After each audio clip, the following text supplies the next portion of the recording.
Hello, people. I was actually recording a video, but I decided to go live instead so that I can just not have to wait for the video to upload. Good evening. Okay. Um, now that I am live, I want to remind you, in case you're watching, uh, there's a meditation party tomorrow at 8 a.m. Pacific time. You are all welcome to join, whether you are watching live or not. Hello, hello. All right, so today short stream because we spent most of the day doing the this in the background and got some more cleaning up to do in the house. So want to just have one video and close the stream. So it'll be a short stream today.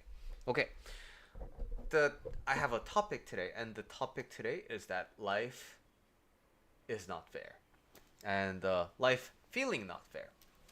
And this won't be a short video. This will be a relatively longer video because I want to really go in depth for many people who talk about this topic. Hey, shelves look good, right? Yeah, we're glad we went with it. Um, the dolls are all up here, so they're easier to look at. Well, they're not easy to look at right now because of the camera setting, but that's how they are now. Okay, now let's get to the topic at hand, which is life is not fair, right? So, this is a topic that comes to me often, but it's a bit of a special case because nobody comes to me, nobody knocks on my door, nobody gets consulting with me, nobody gets coaching with me because of this specific issue. People usually start out life coaching because they have a very specific problem that they want to solve. For example, they don't know how to progress in their career, so they want career coaching. They might have relationship problems with their partner or a spouse, so relationship coaching. They might want to make more money with their business, so business coaching. And they might be procrastinating on things that they really need to be doing, and it's causing a lot of gripe in their life. So general life coaching, and we always start out coaching with these like specific topics at hand. And now, what ends up happening as I talk to these people, who may or may not be my clients. Some people experience one session with me and then they sign up for a longer package. Some people experience it, but they don't like sign up with me, but they continue being in touch with me with email, with Discord, or whatever. And as my relationship with these people deepens, that's when this kind of surfaces up. I've had these really bad things in my life happen. And why does it have to happen to me? And the people who, like did this to me, they don't have any kind of remorse. But I'm the only one who is, who got this really unfair treatment from life in general or some people in particular and so on. So, um if you are feeling like this, I first want you to know that you're not alone, right? You're not alone in experiencing this. And this life not feeling fair, you always is kind of a bigger problem for the people who have the short end of the stick. So nobody comes to me and talks about how they have a problem with life being unfair and they have the long end of the stick, right? It's always the kind of the people who are at the more disadvantaged situation who have this problem. And overall, the lens of you being the victim of an unfair treatment ends up being very detrimental for your life in the long run. And I really want to make sure that at least if you are my viewer, you are at least aware of the effects of this kind of a belief system. And in order to kind of like communicate this today, I want to kind of go over historically how I have dealt with this specific topic. You may know that I started out as a change worker with pure hypnosis. I didn't know any kind of cognitive thing. I didn't know anything about brain stuff. I My only one tool that I had was hypnosis and the unconscious mind. So when you would come to me and you were saying like life feels really unfair, then and I feel really victimized, then you know what I would do? I would go into trance, and I would have you relax and breathe in and breathe out, and breathe in, and with your next breath, you're gonna feel even more relaxed. And we're gonna induce you down to hypnosis, and we're gonna open the door, right? We're gonna open the door into your unconscious realm, and what will pop up as soon as you open the door is your unconscious state. And there's gonna be it's a free realm where no rules of like actual life physics happen, and it's just purely your unconscious. And we examine things there. Okay, so we entered this hypnosis session with the equipped brain of like things are unfair. And how does it represent itself inside of your unconscious mind? Like, are there symbols? Are there knives floating by? Are there figures who are bigger than you? And how are you moving in this unconscious realm? Like, what colors is it? What sound does it make? And kind of trying to make the sense out of this like unconscious realm that presents itself in front of you when you close your eyes and when you're accessing trance. And you know what?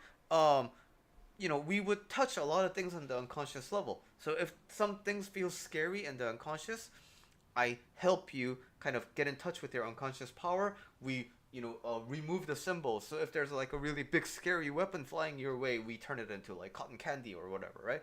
And we play with your unconscious, and we try to figure out what that could symbolize in your life, what that could mean, and then you would wake up. But now, this does leave you feeling very different. And if you are very hypnotically suggestible person, you're gonna have very big shifts from this. But at the same time, at the cognitive level, it doesn't really impact you because there's nothing that specifically happened in your belief system. All the symbolism inside of your unconscious that has been touched, right? So later on, the changes that happened here, it can propagate to your brain, and usually this tends to happen when the new stimulus doesn't happen. So for example, if the unfair period of your life is already past and you don't have these like active unfair life situations, then you have a tendency of like the unconscious work has a tendency to kind of propagate up to the brain, and over time you find a lot of peace. Good. But this means that this problem, this issue of life not feeling fair, it doesn't get fixed immediately and universally across everyone, right? And I always like to solve problems in a universal kind of a manner. Now, I need to look at, okay, so for the people who can't get under hypnosis, for the people who can't fall into trance, what can I do? And then I came across this coaching modality called the model: circumstance, thoughts, feelings, actions, result. CTFAR. And, so what are your thoughts? The thought is that life is unfair. And when you think that life is unfair, what do you feel as a result of that thought? Because thoughts cause feelings according to this modality. Well, when I think that life is unfair, I feel really salty and I feel really angry and I feel like like everything is unjustified, and I feel like I have a lot of hate. Okay, and when you're feeling those things, like, what do you do from that place of feeling? Because feelings tend to invite some kind of action. It tends to make some actions easier. It tends to make some actions more difficult. So, for example, if I'm really motivated, it's gonna be difficult for me to take a nap because I'm already hyped up about stuff. At the same time, if I'm really depressed and if I'm really feeling tired, it's gonna be difficult for me to turn on the stream, right? So just like that, feelings act as a kind of a catalyst for action. And so when you're feeling angry and when you're feeling salty, what are you gonna do? You're gonna, do things from that place, right? And what kind of results do you create? Like you make yourself a angry person. You make yourself a, sad and bitter person. Okay, so that's what the modality tells us. And the bigger lesson is that so all you need to do is change your thought. So instead of thinking life is unfair, what can you think instead?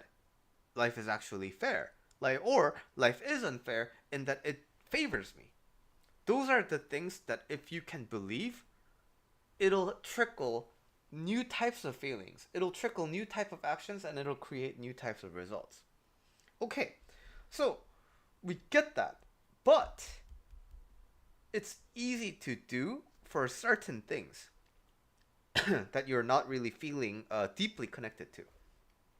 So, for example, suppose you have a coworker who you only knew for a few months, but they have when you go to lunch with them, they have this really nasty habit of like chewing their food with their mouth open, like they're eating like, and that drives you crazy, right? And so, if it's situations like this where there's not a lot of like associations, it hasn't been that long, and it hasn't been that long since you started hating this person, it's easy to be like, oh yeah, I could think about that person as less annoying. Like, why do I feel like it's annoying? Like, I think they're dirty people. I think they have no manners. But then I also see that you know what they do have manners. It's just that they might have oral problems, or they might not have the they might be in a different culture where where it's customary to open their mouths, and so those things are kind of easy to change the thoughts around. But when it comes to like deeply rooted life issues, like how you were raised as a child and how your parents treated you when you were growing up compared to your siblings or like compared to other people, when the belief is formed at that age, it's not just a simple matter of just change your thoughts. And that is why that kind of line of thought, that kind of modality of coaching, unless you get this like a specific training for trauma informed training, they don't encourage you to like take clients with trauma. So that already just kind of tells you it only works for certain circumstances, right? So what's the solution? Well, according to them, you just pay them more money and get their trauma informed certification, which I had no interest in doing. I am looking for a modality that works across the table, not just certain circumstances, right? So next time I go into a hybrid approach, I go to a hybrid of like, okay, so what if we could mix this cognitive model with the unconscious model, so that we can intermix our like thoughts and at the conscious level and intermix it with how it feels at the unconscious level, and that works, and it follows like this four-step paradigm of like I feel really bad right now, so I need to at least not feel bad. I need to at least be neutral. And then I I feel bad. I dissociate. And then I think of the feeling that I intentionally want to feel about the situation. So instead of thinking about thoughts, now we're talking about feelings. What do I want to feel? And we get into that good feeling that we would like to feel intentionally on purpose. And then, when we're sufficiently deep in this feeling, we bring back the original, cause.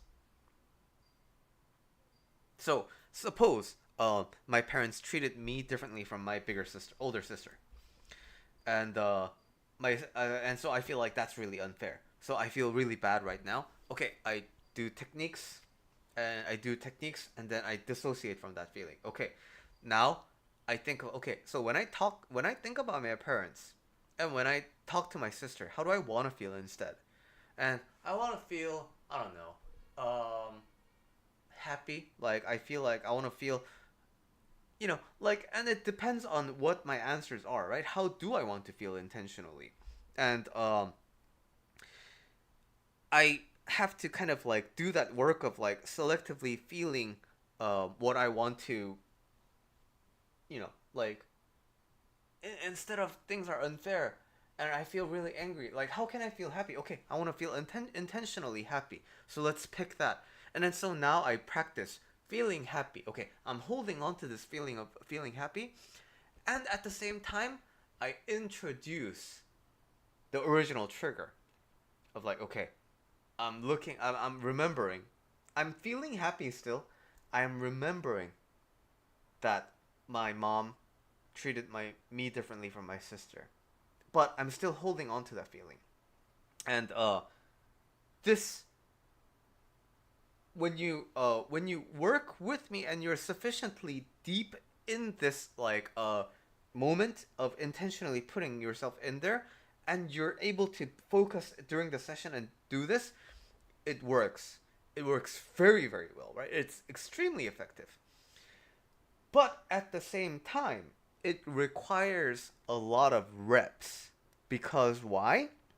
Um, the basis of this model is that your brain already hyper optimized certain pathways for the sake of efficiency, right? You have a neural habit of thinking some things that happen over and over and over.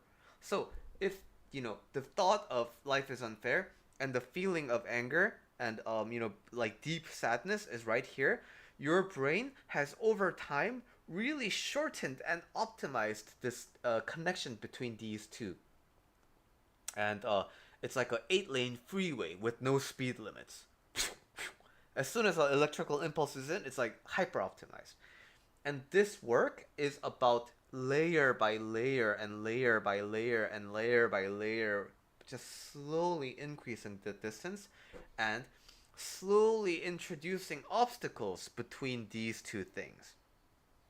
So that this can fire, but it doesn't trigger this.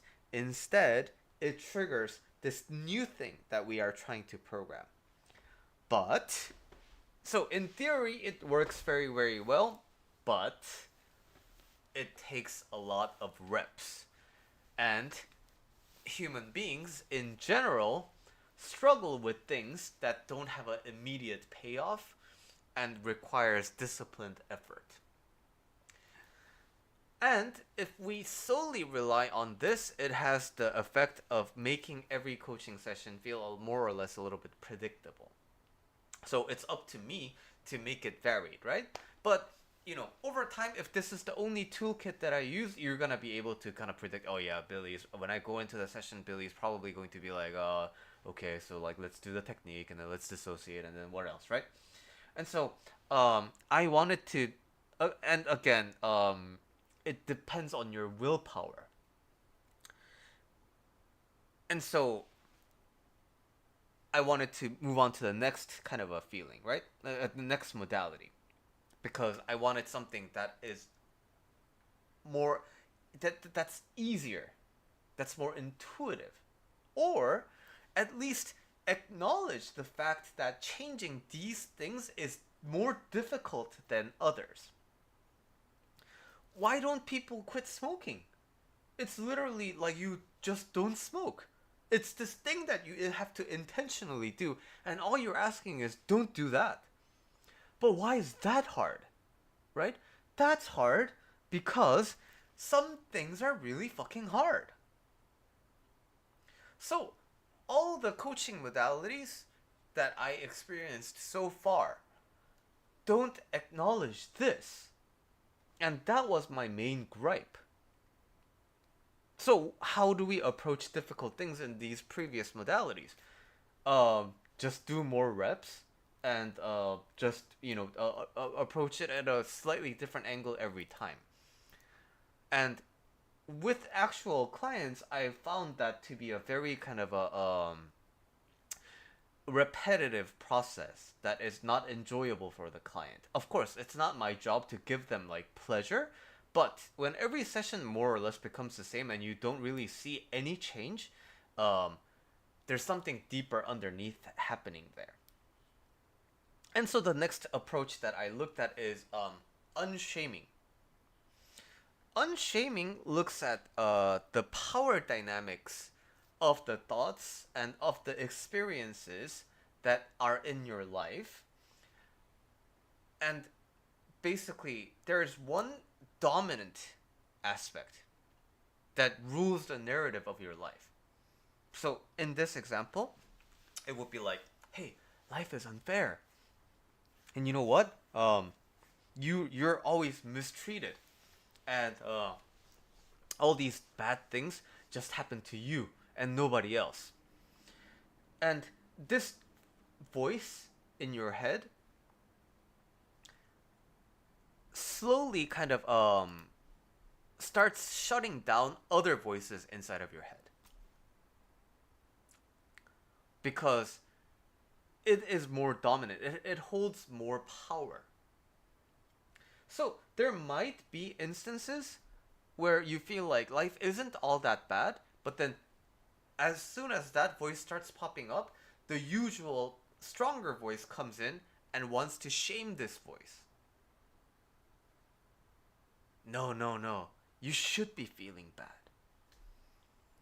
And so it starts forming this like power dynamic inside of your mind.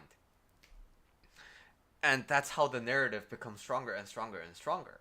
So what unshaming aims to do is we want to look at your life from the powerless angle. Where are you being shamed inside of your mind?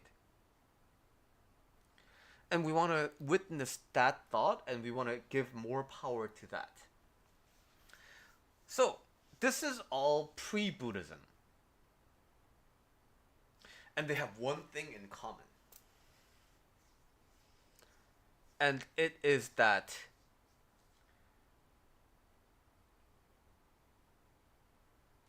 life, there is such a thing called an unfair life. And that you are subject to it. One can be subject to it. And all the modalities that we talked about until now aims to remove ourselves from it. Because it exists as a thing. It exists as this inherent thing. And so we want to change our, we want to not deal with this thing. We want us to feel like, yeah, life is unfair, but let's, look at the silver lining of things.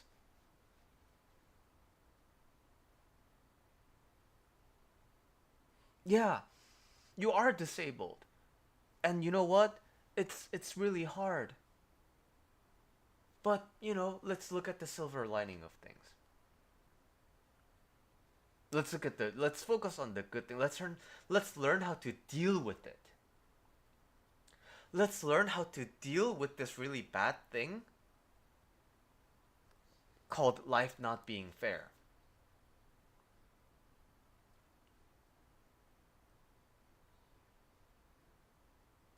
And that is where the shift starts with Buddhism.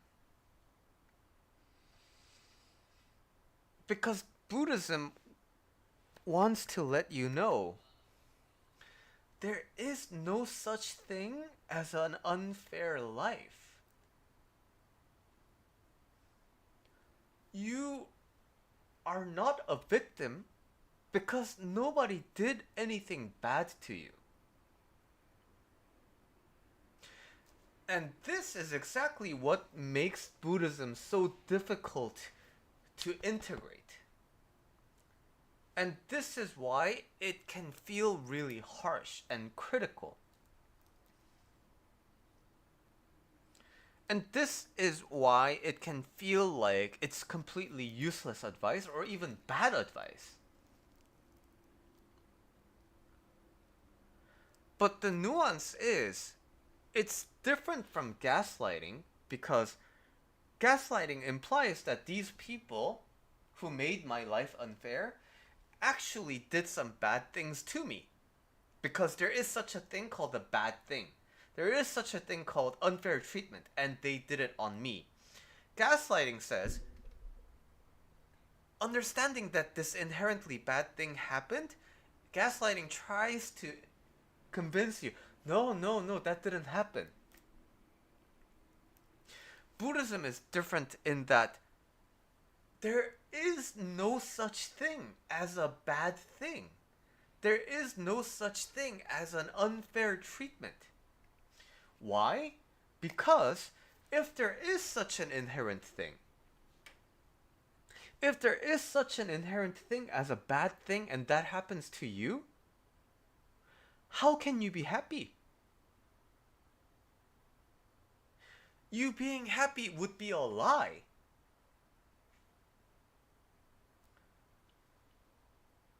And so determinism and fate, right? So if you were born in America in the before the Civil War, and you are a African American, and you were enslaved, and people tell you that you can be a free man, that would be a lie. Because the reality of that time already dictates what kind of life you are going to live as an enslaved person in America. And this isn't just limited to America. Korea had a really long chain of slavery as well, and the enslaved people were called sangnoms. So if you were born a sangnom, you can't ever be anything else. So if I tell a sangnom child, hey, you can be the king of the world if you wanted to, that would be a lie. India has a caste system, right? So if you're on the lower hierarchy and I tell you you can be anything you want, that would be a lie. Because fate has already determined your life to be miserable. Fate has already determined your life to be a byproduct of all the sins that you accrued in the past life. So when I say that you can have a good chance at life, but at the same time, all those all the caste system and all the enslaved social hierarchies, if I tell you that you can be happy while those are also intact, I would be lying to you. It's like saying you are going to not die when you're a human being. You have to die at one point. It would be a lie for me. And that is why Buddhism tells us there is no bad thing. There's no inherently unfair treatment that you got. Because only then can you realize that there is nothing to feel sad about. That there is truly no reason to feel angry. There's truly no reason to feel frustrated because there's no such thing as a bad thing. There's no such thing as an unfair treatment. Now, this is not to deny that there are in life and in practice as you live life some fucked up things that happen in the world. So there are a bunch of people, innocent people, civilians dying with war. It's always been the case with humanity. Like the children in the war zone, do they deserve that kind of life? Did they do anything that justifies that experience as children? So, in the world, when you're actually living it, there are experiences that totally seem unjustified, that totally seem unfair, right? And I'm not trying to say that because of that we should just let the world be.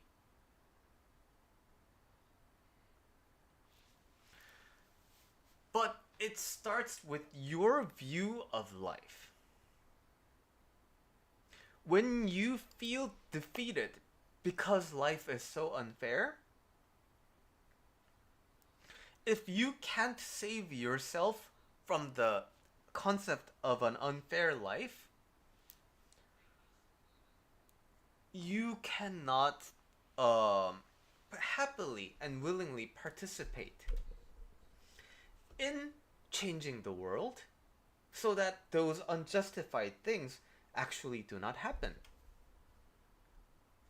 Because when you are unsatisfied with your life, when you are sad in your life, when you are unhappy with your life, you will be focused on fulfilling those needs for yourself. So there's no time, there's no brain resources you can use for the sake of other people. Because when you try to help other people, you will constantly feel like it's unfair to you. Because your life isn't fulfilled yet. You still have things to attain, you still have things to get from the world. And when you have that, you can't be truly at service to the world and helping solve injustices that happen because of these feelings like of lack on the inside that need addressing. So why do politicians make these decisions to go to war? Why do parents make decisions that favor themselves instead of their children? Why do teachers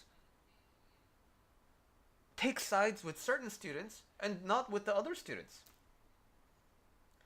It's because, in the end, that's how they fulfill their inner lack. They think they need to do that so that they can benefit because they still have something to get from the world because they're not happy yet. And everybody wants to be happy, right? Everybody wants to be happy because they're not happy right now. And why are they unhappy? Because there are reasons to be unhappy. So as long as you believe that your life is unfair, as long as you continue believing that there is such a thing as bad things, there is such a thing called unfair things, and that happened to you, you continue participating in the same thing that the people who made your life the way it is did. In order to truly break from the cycle, it starts with you. You have to see that your life is more than what other people did to you.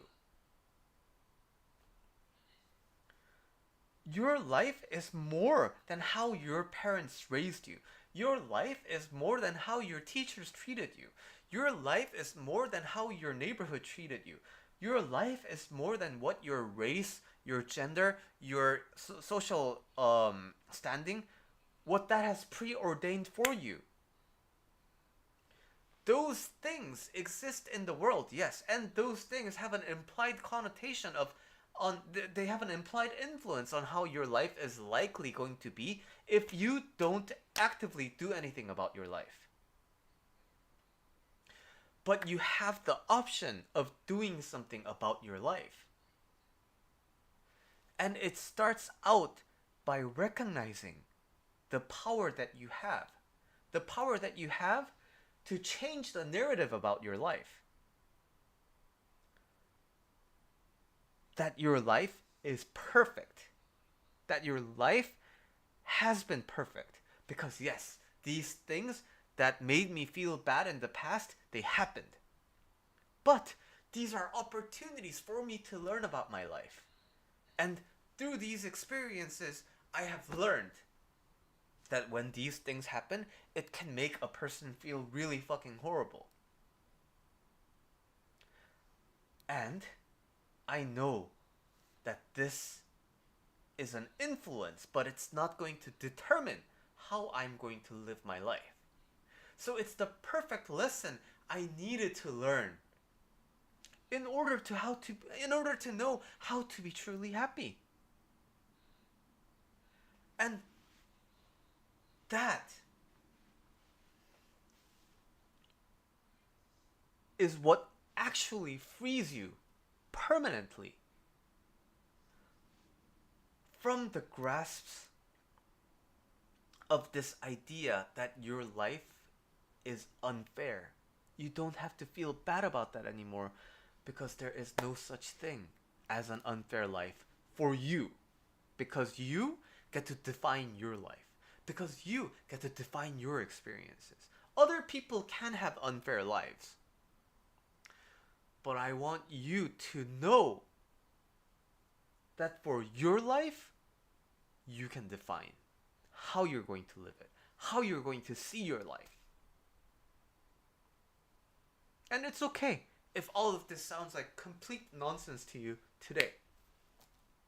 But I really need you to know this, at least in the back of your mind, so that when the time comes and your life is really hard and you're really looking for a permanent change in how you feel and how you perceive your life, you just remember that this video exists for your viewing over and over and over. Okay. Um, well, that is the long and involved story I wanted to tell you today. And I chose to talk about this today because this has been on the radar for quite a few people who have been talking to me off stream, and so I'm hoping that this knowledge at least stays in your mind for some time so that it can lead to a meaningful change. And I'm always happy to talk about it, um, talk about this type of topic over and over again. So that's it for today's stream.